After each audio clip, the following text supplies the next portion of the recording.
what's up, everybody? What's up? Welcome to another Hang Media Vault Live. It's not Monday. It's not Monday 7 p.m. It's Tuesday 7 p.m. Couldn't go live Monday. Situations out of my control, but I still wanted to try to keep some consistency. So I'm back here Tuesday, and yeah, hopefully we have like another cool live stream hang.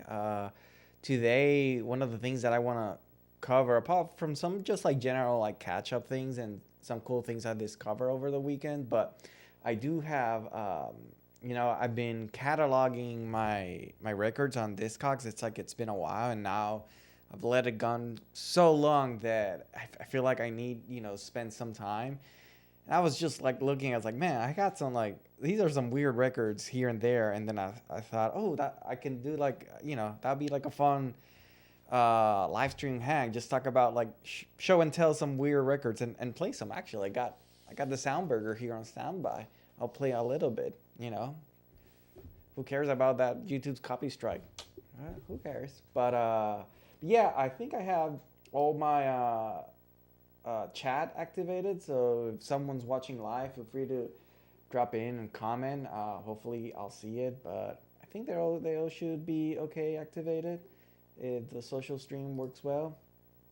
But anyway, yeah. So like I was saying, I had a fun weekend because last week I discovered I live in Los Angeles, and I discovered a really cool spot that I had no idea it was there, and I just thought it was like the coolest thing I've seen in a minute. And I wanted to talk to you guys about it a little bit. But it was the spot is called Revenge of. It's in Eagle Rock, California. It's a comics and pinball store, and right next to it, it has a coffee shop called And Destroy Coffee, which actually I think that's what I was going. No. I was going for a friend of mine, Michael. He suggested like, oh, let's go to Revenge of. They have some pinball machines. I was like, oh, cool. Then I get there, and there's this like really cool coffee spot next to it. It has like games on tab. It's like really spacious. It's like really a really inviting space for like go and work. And I was like, man, this spot is just like it's absolutely hitting all the vibes, all the aesthetics. I can't wait to get here. Then I go next door. They have the place Revenge of the comics, and I'm just like blown away by like just how cool the spot is. Like not only like all the comics and graphic novels they have, but then they have it's like divided by 3 sections, and they have the comics and graphic novels on one section. Then they have the middle section, which is just like paintball, and it's so cool. It almost looks like you're inside a Star Wars cantina band / alien. Like they even have a xenomorph on the ceiling. Honestly, like super cool. The pinballs are all like top notch, super well taken care of. And then on the other side, a bar that they had like a phone booth with a Super NES, so 2 people can play on the phone booth. That's how cool of a spot it was. And actually some records. I found some soundtracks there. They even had some. I think I found Matrix Resurrection remixes. I spot one there. I think like another Waxwork, one Waxword. So, yeah, they had like I said, they had some pretty cool stuff here. Let me see if you guys. This is the this is the spot. I guess the website, but I wish I could really show you photos of the interior. Let's see. So this is our Instagram. See if I can find some spot. So yeah, this is like the pinball spot, but the pinballs are out of focus. Let's see. And they have really cool events, which actually leads me to one of the things that I want to mention, because this weekend I went to one of their cool events. It was called, there's no photos of the, let's see, outside. Man, I want to, they're doing a stream there. This is the bar area. It's pretty cool. There's like pinballs next to that spot. I guess, anyway, Eagle Rock, pretty cool. But yeah, they were having this event, the Santa Village, and they had a couple of vendors there, and I discovered two cool vendors that I really really liked. Um, One of them, the first vendor that I saw, is called here I have actually a sticker, Disperse Home Media. Let me see. It's like not even close enough, but this is a sticker, Dispense Home Media, and they specialized in T-shirts. I'm actually wearing. This is one that I got from them.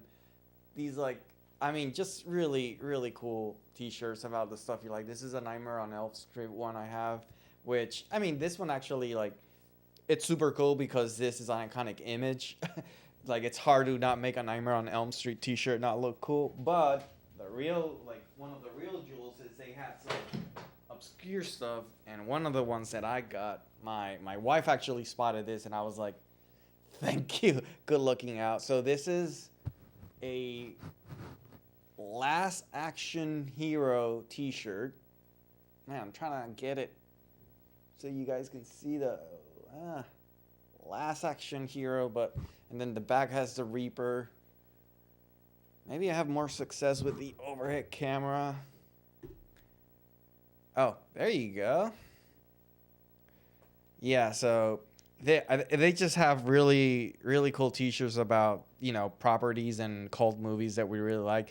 I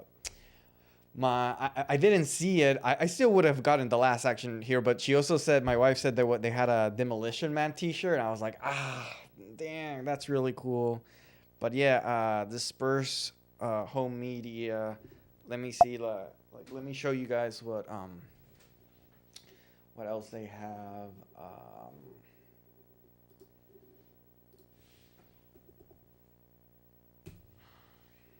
So yeah, that's like oh. Why does it get fall? I don't know. Whatever. The Blade one. I already had a Blade T-shirt, so one of the reasons I guess I didn't get this Blade T-shirt. But yes, Blade T-shirt caught my eye. Music related. John Carpenter. No, this is the Lost Themes. That was cool. The Halloween T-shirt. This is the one I got. Oh, and then I saw this. Actually, I saw on the website. I didn't see it there, but this is a pretty cool Jaws T-shirt. Dang, Dog Day Afternoon. They did not have this one there. I mean, I still get. I still take the Last Action Hero over all of it. But yeah, this is the Demolition Man T-shirt.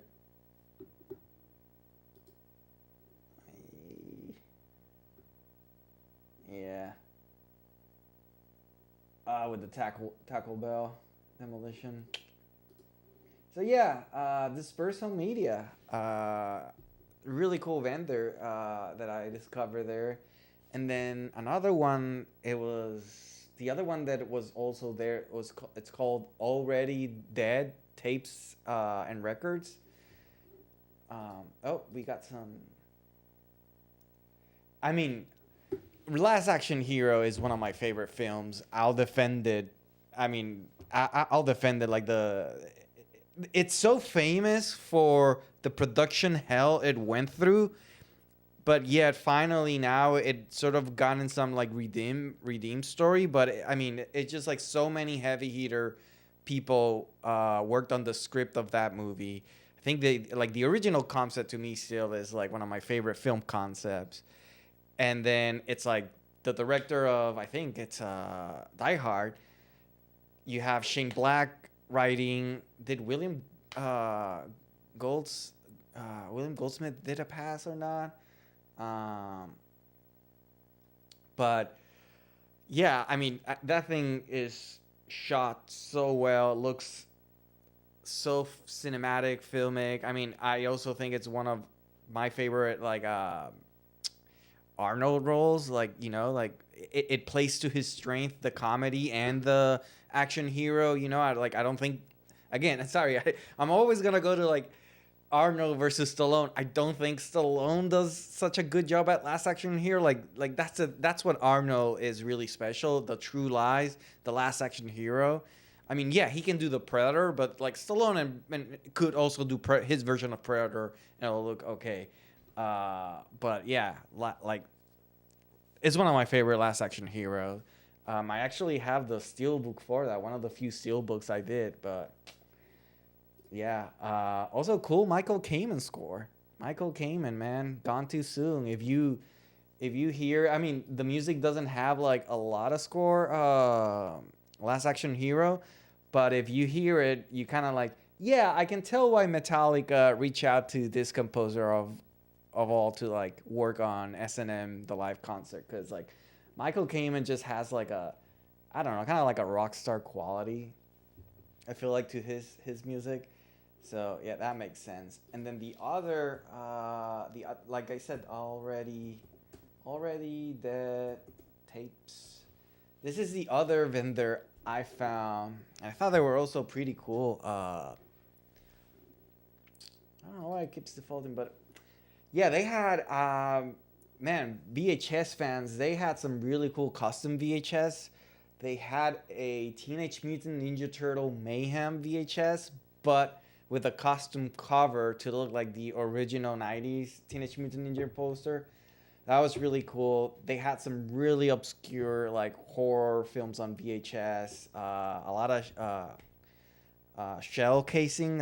What, I don't know, that like classic VHS case. I think it's called like shell case.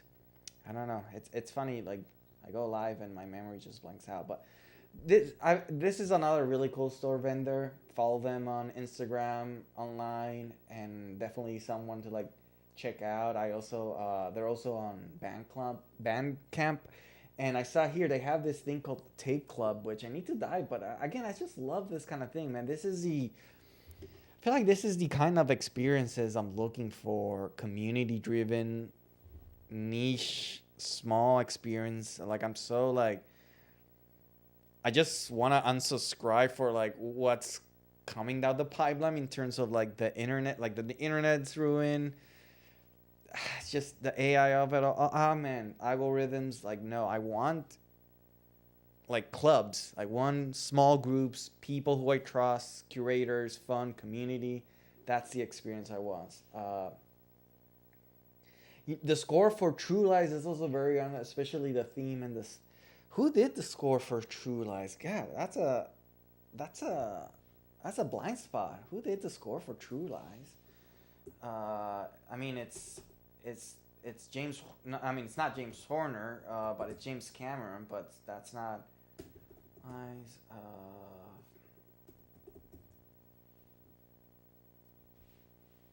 Oh, Brad Fiddle. Oh, so he still was sort of like the Terminator collaborator. Yeah, I mean, yeah, I'll check it out.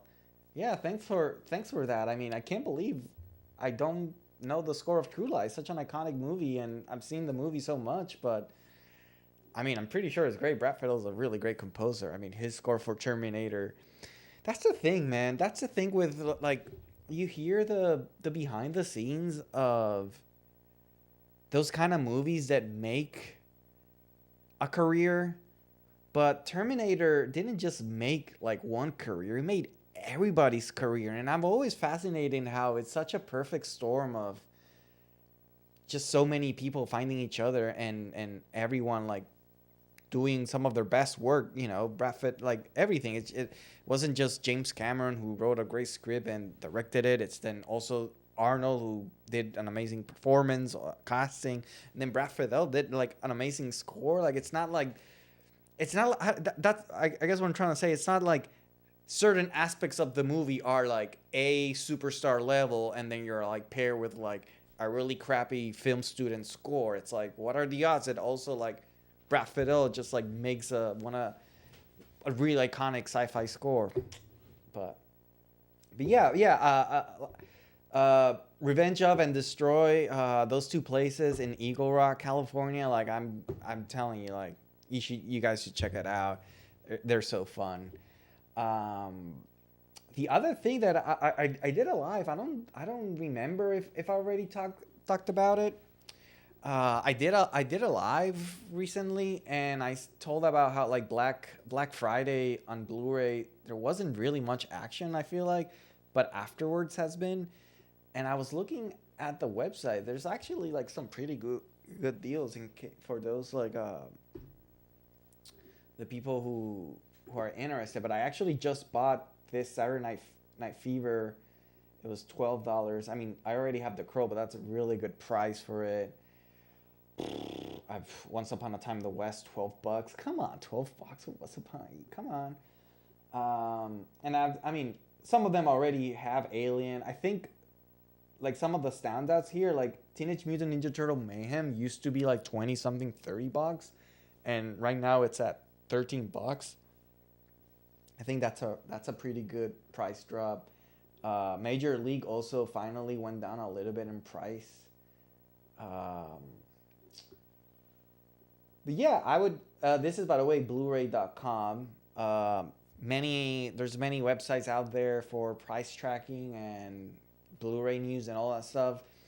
This one has been my go-to since the first, since like 2009, whenever Blu-ray came out. I think I mentioned this once, but in college I actually did I was taking a public speaking course, and it was like open subject. You can pick any subject, and I made like a presentation on how to use Blu-ray.com to get good deals on Blu-ray. Hey, I got people's attention. But yeah, some really good deals right now. The Apartment, $15. That's one I haven't gotten, but that would be really cool. I mean, come on, Titanic, $15. I already have that, but yeah. Oh, Zodiac, $14. That's the other one I saw. Yeah. Still waiting on some obscure movies to price drop. I think Tommy Boy price dropped to 18, but I still wanted to go down more than that. Like Xanadu, that's $20 for Xanadu. That's like I'll pay $9. I'll pay $9 for Xanadu. The same with Coneheads, like Coneheads and Billy Madison. I'll pay 15 Billy Madison, but I'm waiting Coneheads to get it like $9-10.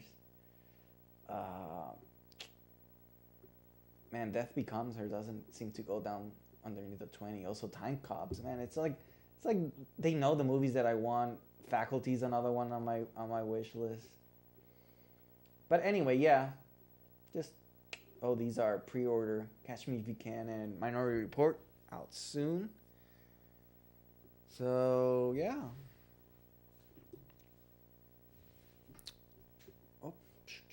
Oh, by the way, on the website news, I actually just saw this recently. Made by Mutants, who specialize in soundtracks. Pretty cool. They actually have a new website. I was just checking it out. The former Mondo crew, Made by Mutants, they just premiered a new website. I mean, it's more like the behind-the-scenes stuff of the website, but glad that those guys were able to get this out. I'm sure they're relieved to have it out in the world. I was actually looking, man, at some... after this stream, I actually am going to watch Wake Up Dead Man. That's the plan for today. I got that Frankenstein Alexander Desplat. This one I have on pre-order. I actually went with this one instead of the other one. The other one's pretty cool, but they killed it on this artwork. I liked it so much. I mean, I like it more than the movie, the artwork, to be honest. This is on my... Man, these Lord of the Rings CD box sets are so nice. Yeah. But yeah, new website out there. So, in case you had not heard, a new website. But, and then actually, this is a last minute thing just before I went on. Oh, yeah, you like the Frankenstein score? Yeah, I mean, I liked it too. I mean, there's definitely parts of it that are like so beautiful. Like, that's Desplat. I feel like he he can do beautiful music like with his eyes closed. And I think the music complements it really well. I still want to see this plot do like I keep waiting for him to, I don't know, like throw like a curveball or something like a really genre driven film score. And there's are like Rise of the Guardians really cool, and then the Godzilla one's really cool. I actually love his score for Secret Life of Pets. So it's not that it hasn't been done, but yeah, with like, I know when he was announced for Star Wars, I was like, ooh, that would be really interesting. I wonder what he would do there, and that didn't pan out. Giacchino got replaced for Rogue One. And then with Jurassic Park, the new one, I listened to the score, liked it, but man, it's just, if he could, I don't know. I guess I'm waiting for something that achieves like his peak level of his kind of music. This like really emotional, soft, gorgeous, lush music. If he can do that same kind of level, but on other styles. But anyway, he's a legend, man. He's a legend. I think it might be like top 10 composers for me, or like top 15. But yeah, the Splat is one of those ones where it's like, yep, gotta have that. Actually, one of my favorite scores from the Splat is Little Women. But again, that's in his wheelhouse, right? That's not a surprise that he would do an amazing score for Little Women. But yeah, that score is actually great for right now. It's like holiday. It's like the equivalent of a comfort blanket over you. Yeah, that's a really cool score.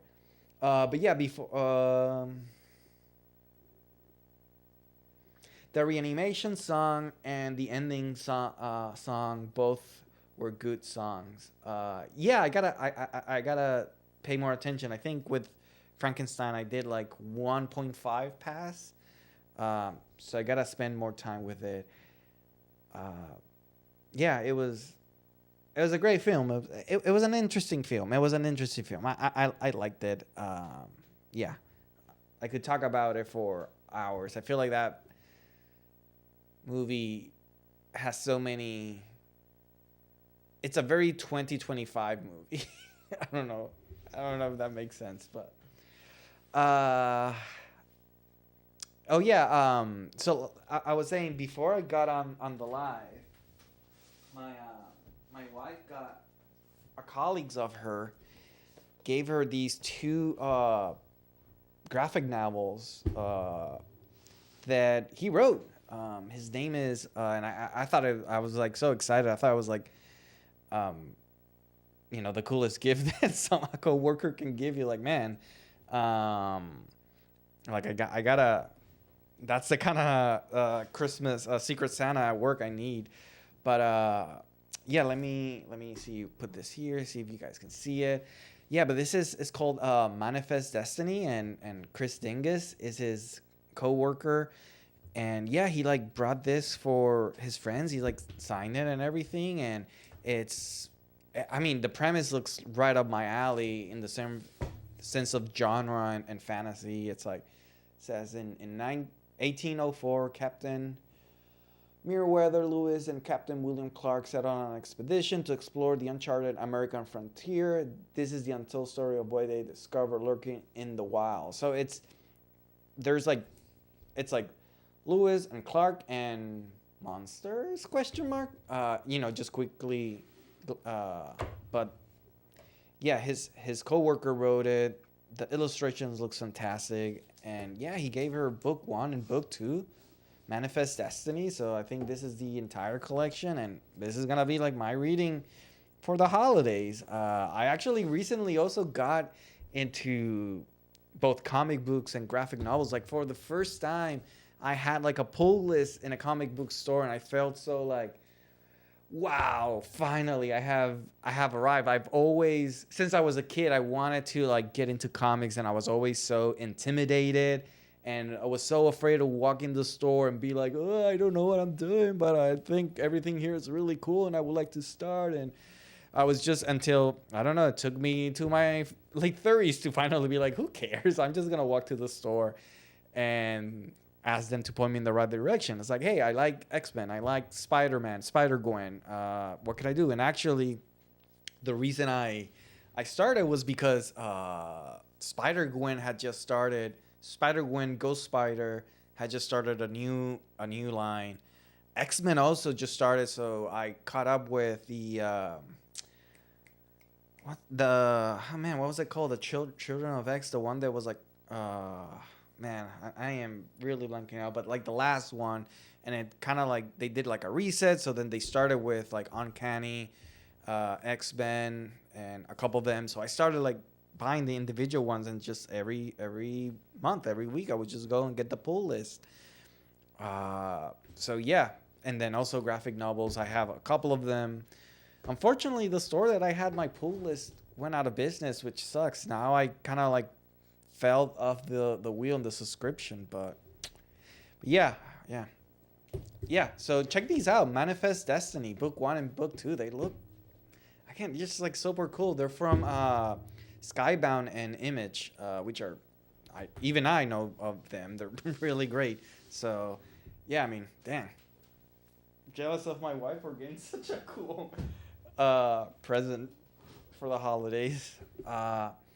But yeah. Oh, so, well, like I mentioned, one of the things I've been cataloging my records, and I wanted to show you guys some weird records. I thought we'd do a little bit show and tell and listen, be rebellion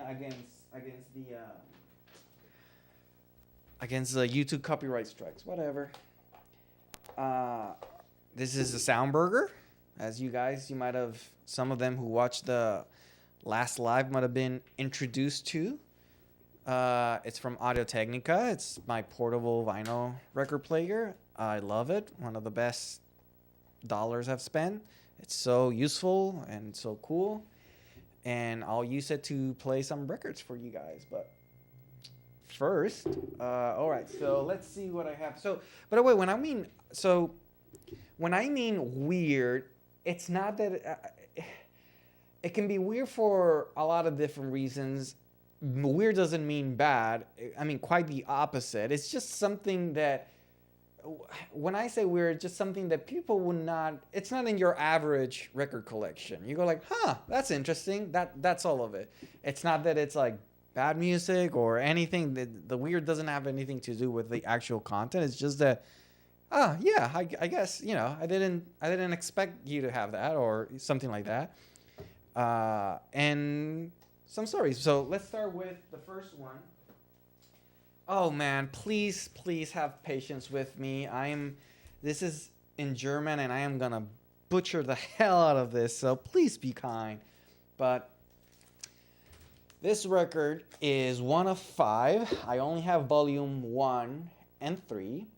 And it's called Kosmischer Laufer, The Secret Cosmic Music of East German Olympic Program, 1972 to 1973, Volume 1.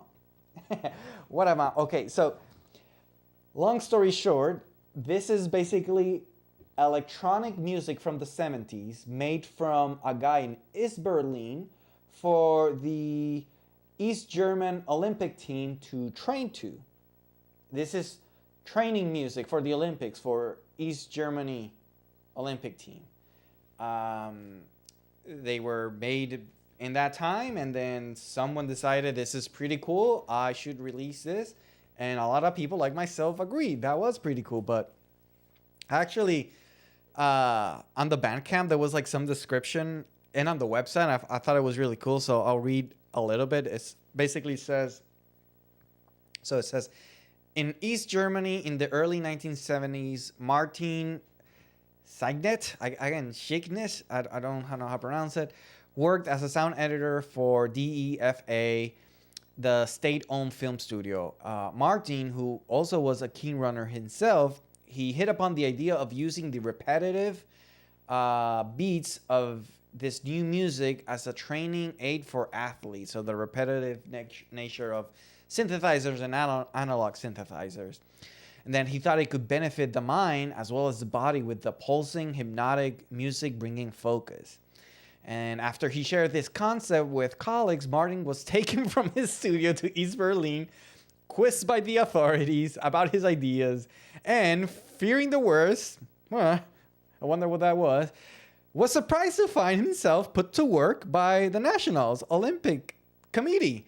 Immediately installed in a cold Berlin studio with few electronic instruments the state could supply, and they really wanted to, in this description they specify, Martin asked for a Moog but was refused. That was very important to specify.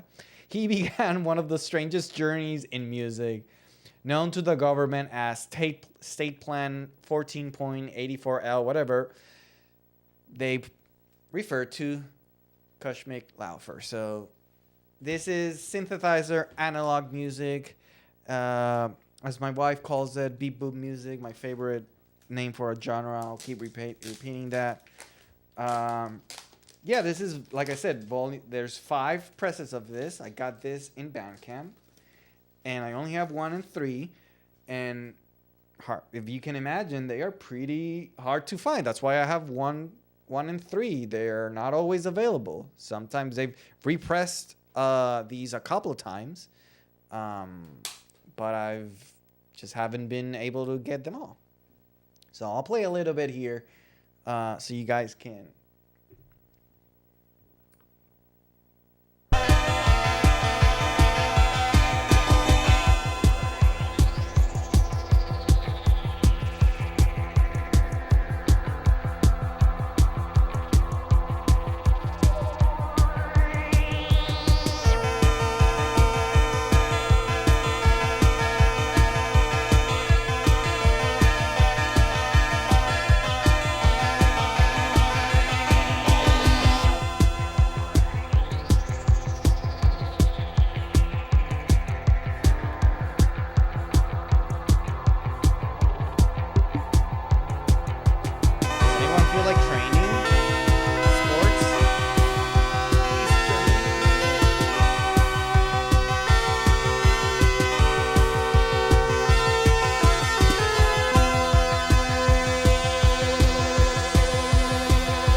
So yeah, you can check them out. They're in Bandcamp, YouTube.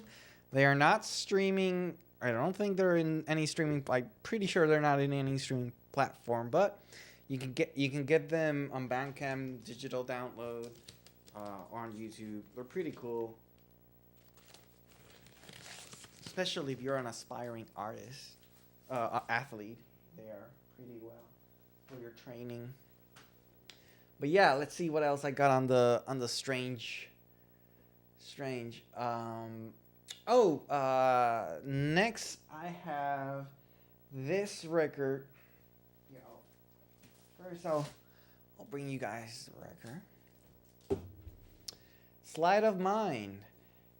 This is actually library music.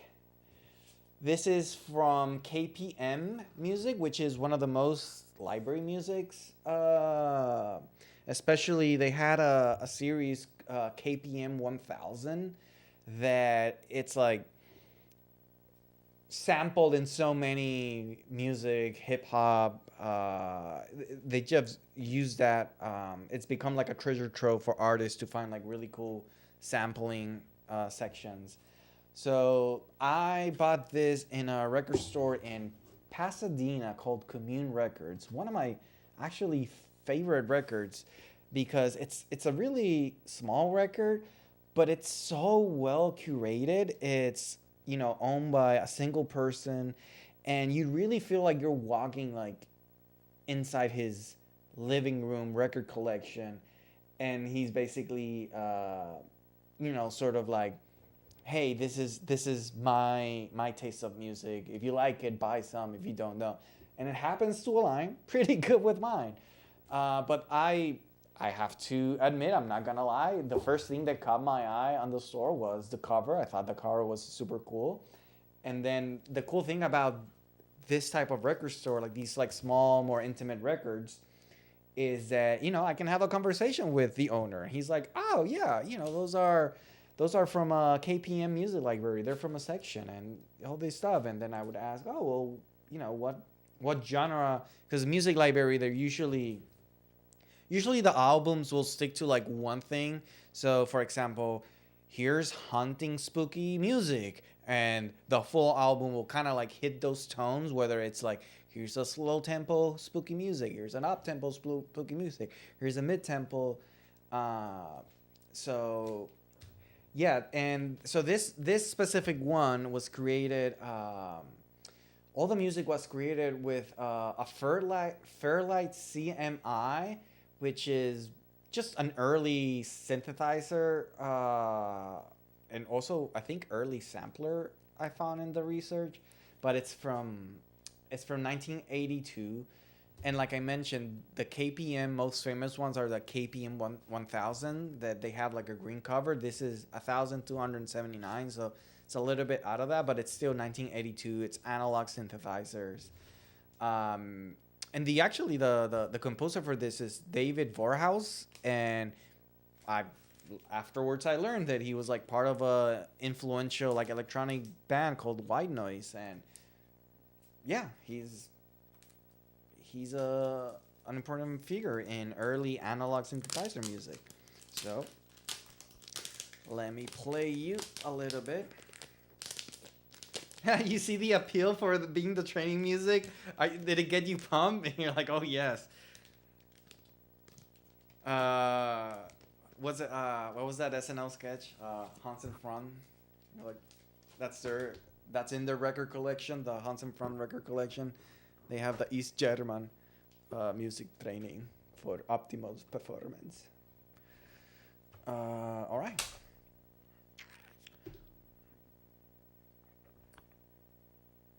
Let's see, I'm gonna put it randomly somewhere.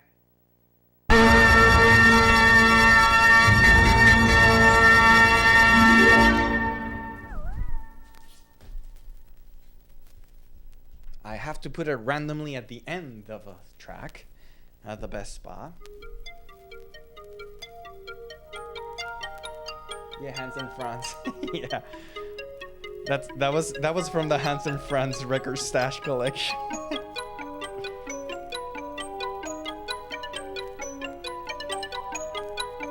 I mean, I feel like if you like film scores, you like music library too. You know, it's like everything. There's like good film music, there's bad film music, there's good library music, there's bad library music. So I'm gonna go to another section. But you can see how this is like really cool. Like if you're sampling, you just go, oh, I just want that section, and then you sample it and you make like a beat with something like that. I could easily like what we just played there would have made for like a really cool sample. Let me play something else here.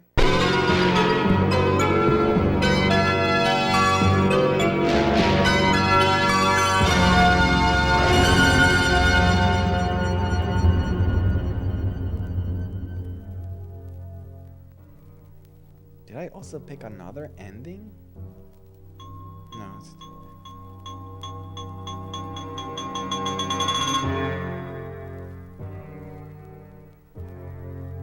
I have a couple of other KPM. Again, I sort of just kept on going to the store, and every once in a while, he's like the only one that I've seen that sells these.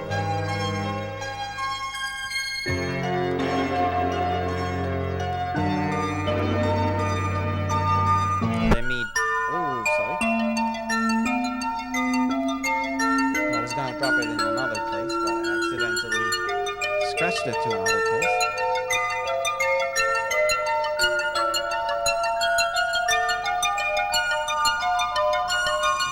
Yeah, I mean, I could absolutely make a beat. Well, I can't, but someone can make a beat with that. Super cool.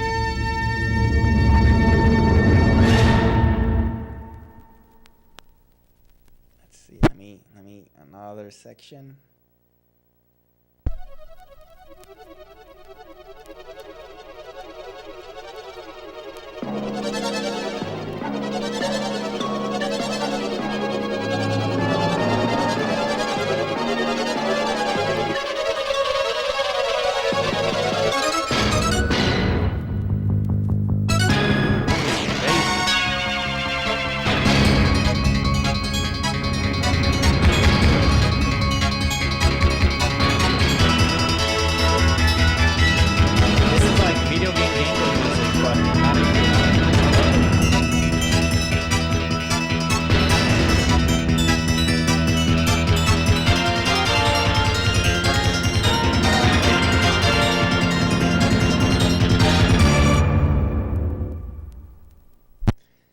So yeah, if you like that kind of stuff, the KPM Music Library stuff, it's pretty cool. I gotta say, some of the best record covers you can have, but also pretty cool music. I don't know. Um, Also, if you definitely by any chance in LA, check out Commune Records in Pasadena. I love that store.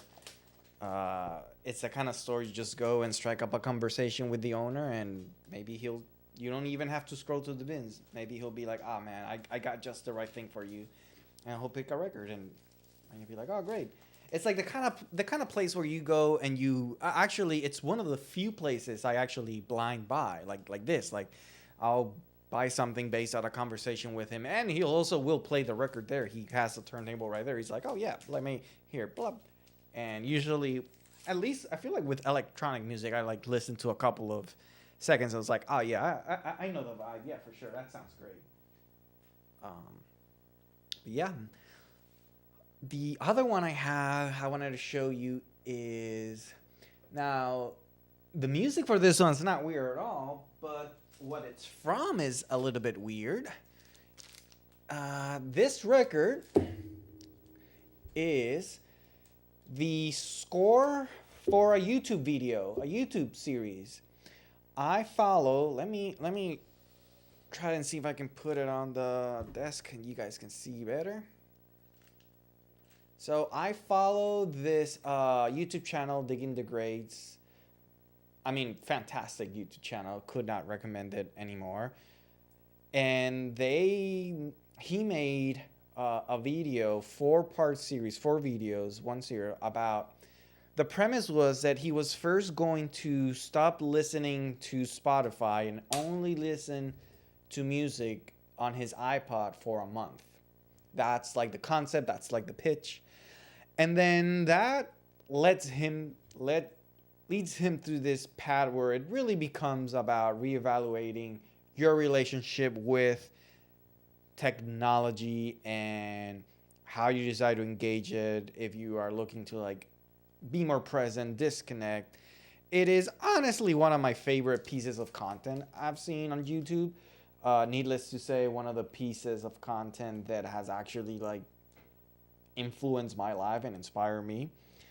And knowing as a, someone who does this for a living, not just YouTube stuff, it's like, yeah, I can imagine how time consuming that series was to make, and how probably not YouTube, you won't get a lot in return. It's absolutely passion project. So when he put out a record of his, you see here it says, let me put it back up, but it says the iPod series soundtrack. When he put out the record of the original music made for that, I was like, yes. I mean, I don't even need to like listen to it, man. I wanna support a creator that I really like and who's doing great things, and this is one of the best ways that I could. Apart from that, the music is pretty cool. It's a pretty great score. It's all over the place in genre, but it's a really good listen. Again, the music is made by Andrew Reyes is the composer. That's not who the YouTube channel is. It's not his. The YouTube channel is Brandon Shaw, aka B Shaw, or aka Mr. Diggs. But his channel actually specializes in like music history and profiling, like almost like a little bit of what I try to do with some Jigowatts video in the past, but more, he specializes in all sorts of music. I would say mostly hip hop or funk and soul or R&B, and I try to specialize in film music or soundtrack. But let me play you a little bit. Let me see. Let me play you a little bit. And by the way, I also got, since we're going all the way on the show and tell, record, the same purchase, a shirt from the YouTube channel again, because it's like, if I can, yes, I'm gonna support the things I like, creators I like, it's like, we forget that this stuff, we just have access to it for free, and it's like, it's hard, man. It's hard to make those things. It's not just time. There's so many angles of it, and it's like, yeah, you gotta, community goes both ways, not just like receive and eat content. It's like, yeah, you also gotta like support when you can. But all right, let's see. Do we go side A or side B? Let's go with side A. Okay. Let me. I'll drop it randomly in some spot. Let's see what we get.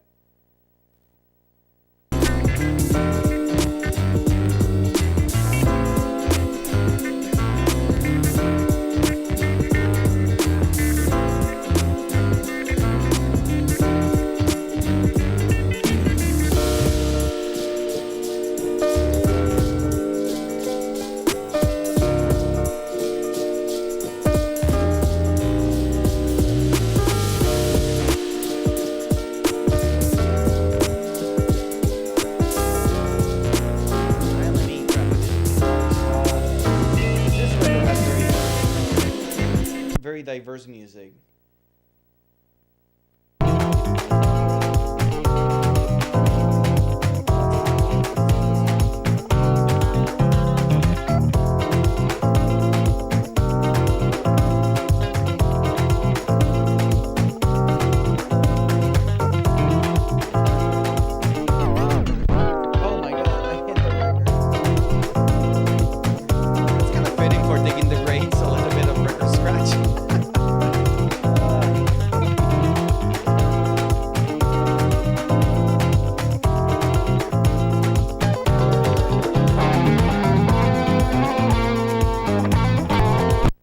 If I can find you another spot.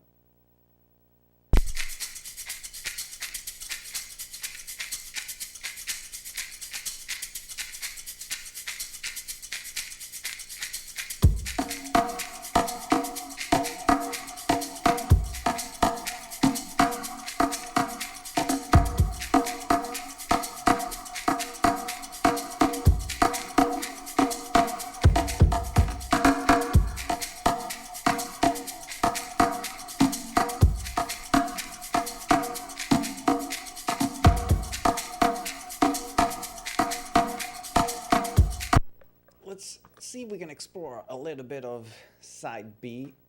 And as I flip the records, I'll also say that he just, I think it was a big success, this series, because he just made a similar series, like multi-episode, where he explores the resurgence of tape. And once again, really, really well done, well researched. And he goes into this really interesting niche about how, like, cassette tapes, old American discarded cassette tapes, where basically, like, the way that, like, China got American pop music for a while, because they had some kind of embargo. You couldn't ship, like, people couldn't get actually music there. But when the heyday in music, they would reproduce like millions of copies for cassettes that might not sell, and then they would have to basically dispose of it somehow, and that's how people would smuggle cassette. It's like really interesting. Like, again, it just couldn't recommend it enough. Check it out, Digging the Grades, if you guys can. But I'll put another one inside B of the record.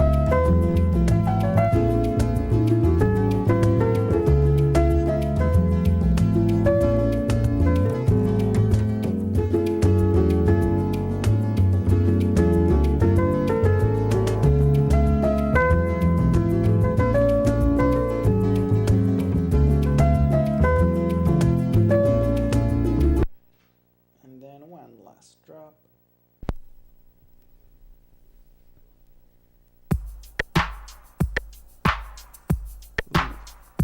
Drum machine.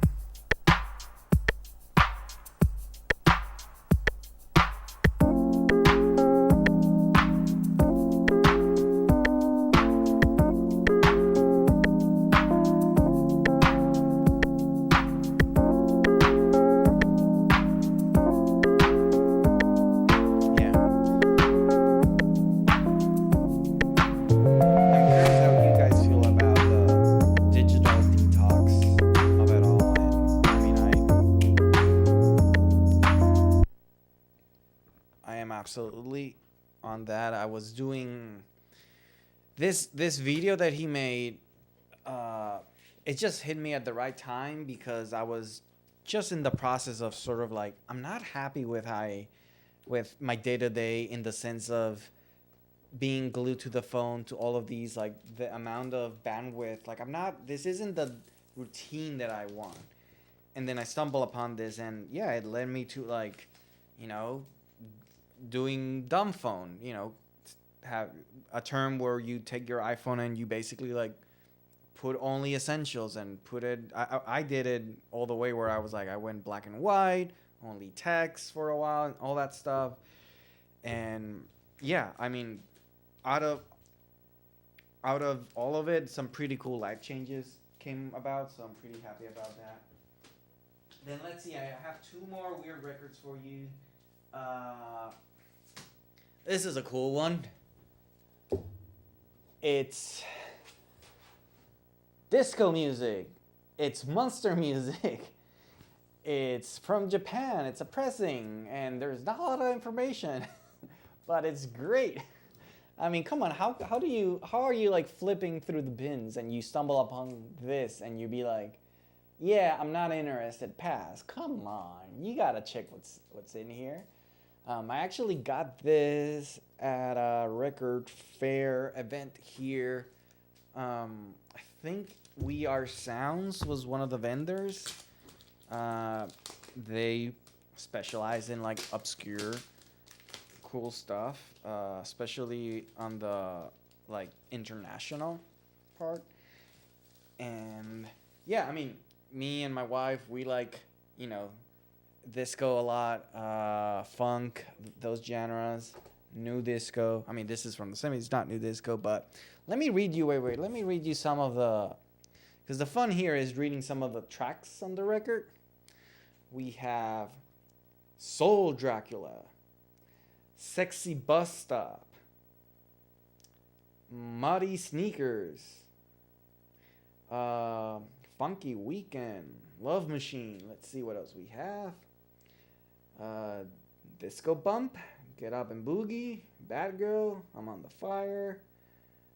So yeah, it's a compilation of, I guess, cool disco but spooky tracks, and it's a fun record. Come on, can't all be that serious. We gotta have fun. Do it.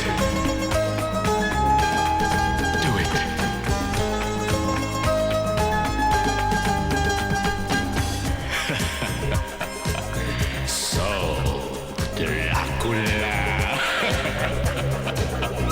Soul Dracula.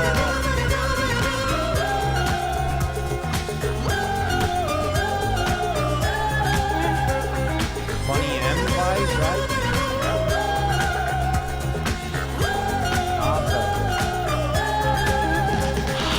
Blood. More.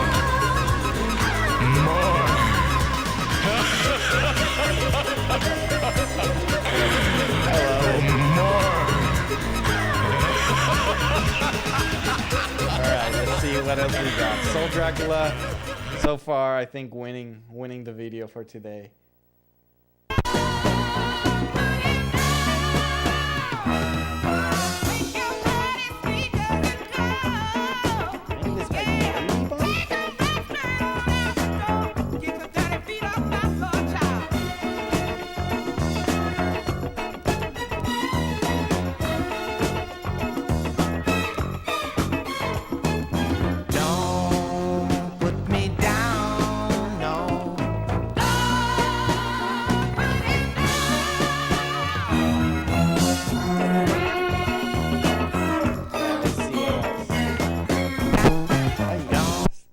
So far, only bangers.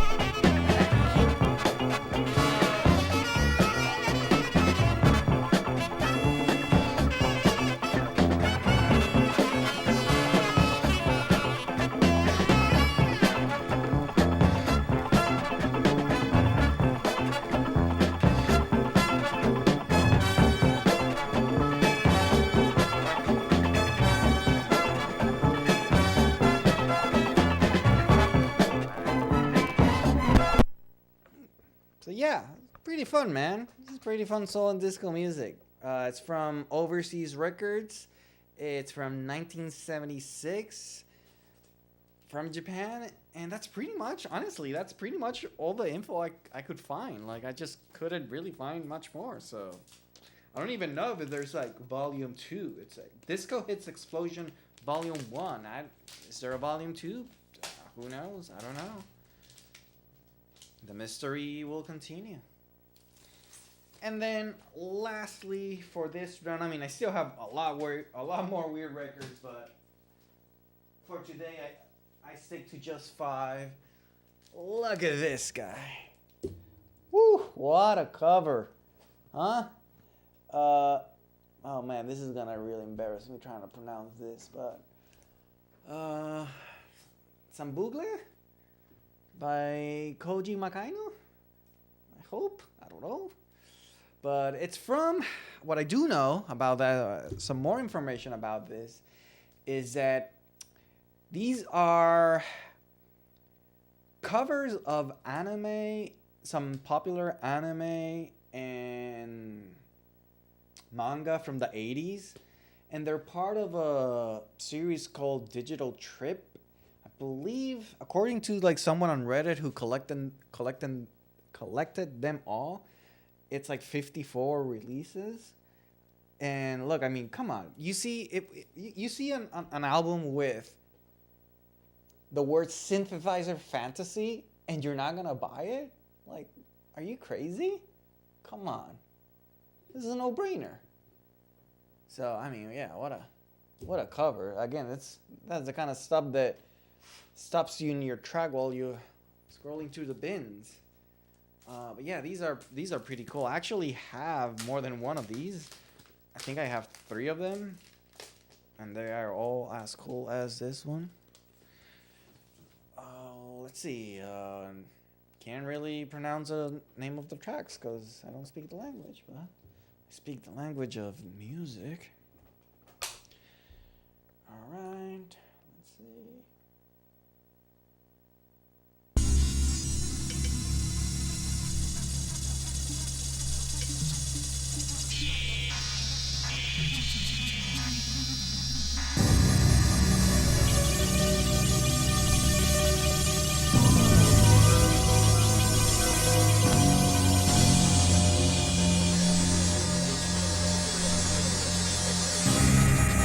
It delivers. It's a digital trip.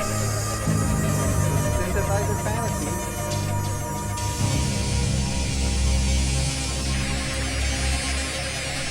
What I really like, no joke about this is like, honestly, this isn't passive music. I don't think, at least not for me. Like, this isn't something I have in the background and I listen to it while doing something. Like, I can do that. But it's the coolest when I'm really like just only focusing on listening to this, like a listening session, and really sticking, being present with the music. I think that's the most rewarding for this type of album.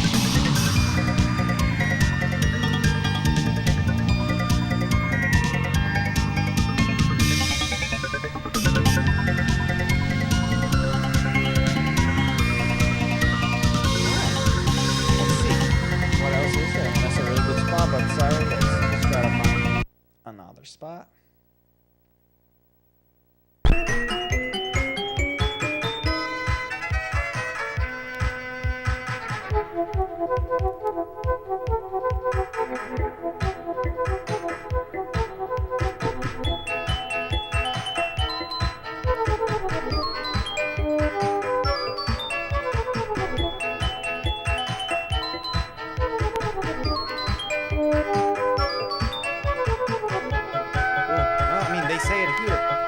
For the adventure listener.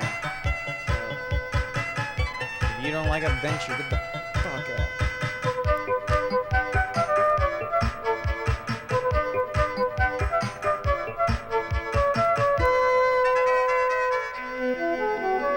Let's see what else we stumble upon.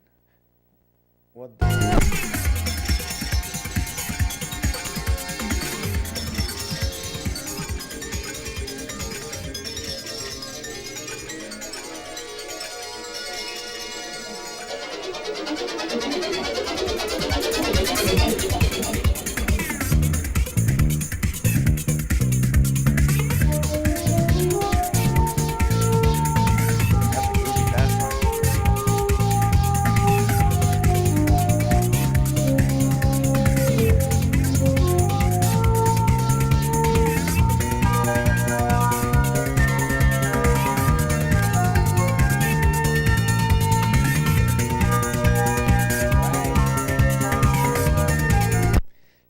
is the last record. Let's just do the B-side. Let's see what the B-side has. Come on. Let's just see what the B-side has. Beep, beep, beep, beep, beep, beep, beep. Beep, beep, beep, beep, beep, beep, beep. Go B-side. All right, let's see.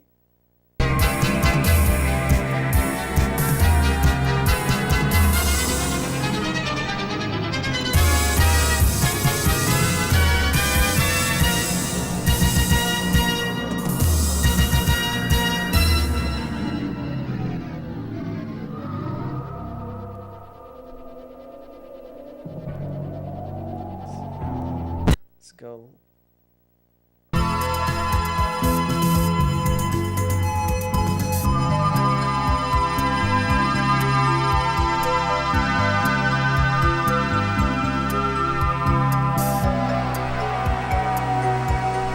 Yeah, all jokes aside, these make for a really fun listening experience.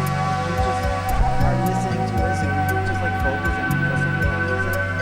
It's a really fun, and I mean, it really does. It's like a digital trip, you know. It's like an experience where they are really fun.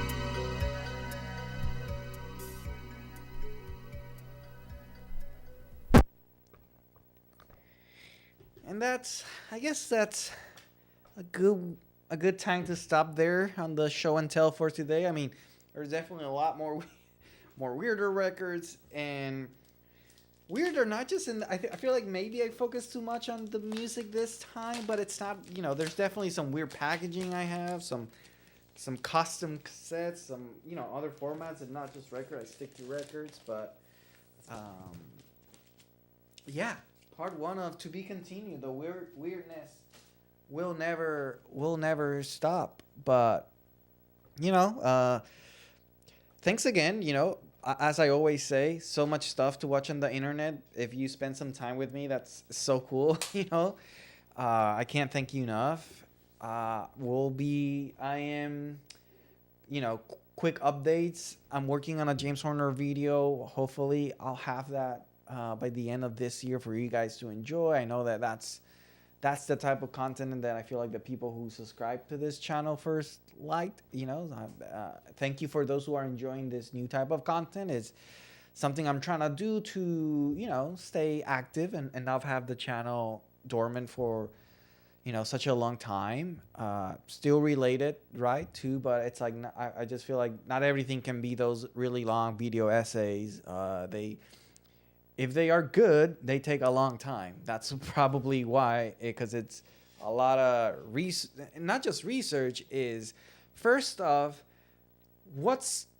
is there something good to say about something? You know, like what's worth saying? You know, there's a difference between having like a cool idea versus something that could make for like a video essay that would go down to research, or something that could hold up. Like, for example, I just finished watching the Stranger Things. We watched Stranger Things season 4, which is my favorite. I love that season. Not just Stranger Things, but one of my favorite seasons of TV.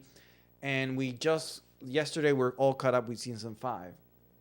And while watching the show, I was, you know, once again just listening to the music, and I was like, there's the ending of season 4, and I'll try to say this without spoiler, but something happens in the ending of season 4. There's a scene where things are unraveling, and the composers, they choose to play the main title sequence theme. And again, I'm not 100% accurate on this, but I don't think they do that throughout the show. It's not something that happens a lot, or I don't even know if it's ever happened that they're playing the main title sequence music in the actual scoring of the scene. And I was like, well, there's a really good thematic reason why they're doing this. And then I was also, it's like, man, the arpeggio of Stranger Things, and I was like, that's the Inside Out. Inside Out. It's like it's like the arpeggio is a musical idea that lends itself thematically to much like the Inside Out. And then the main title sequence starts with like that shimmering, like there's like that shimmer like goes, and then the beat comes. It's like, oh, it's a shimmer, the portal opening. So you see, like, those are good nuggets. I mean, those are fun nuggets to chew on, all that stuff. But like from that to go to like no, I gotta stay with that think about that for a while. Is there something there? Then maybe go to a piano or something, look under the hood to be like, oh, it's like investigating almost. It's like, oh, I got a lead, I got a clue. And now you start the investigation and see if you actually find something. And sometimes it's like, I don't really find anything. I thought there was something here that I could say, but not really. That's a long way of saying, yes, those videos are, time consuming, long to make. So, this is a good way these other kinds of videos, a good way to keep the channel active, hopefully keep building the community, make it grow, and have fun, man. And having fun, if you guys are having fun, I'm having fun. So that's it. So thanks again for watching, and hope you're having a nice holiday. Then I'll see you hopefully next week. Take care. And then dun dun dun dun dun dun dun dun. I'm still alive because I'm having stopped the stream.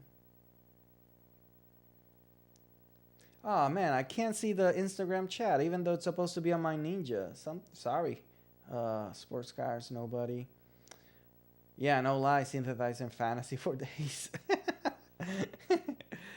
What year? That was from 1983. That was from 1983. But anyway, sorry. There's no one there anymore. But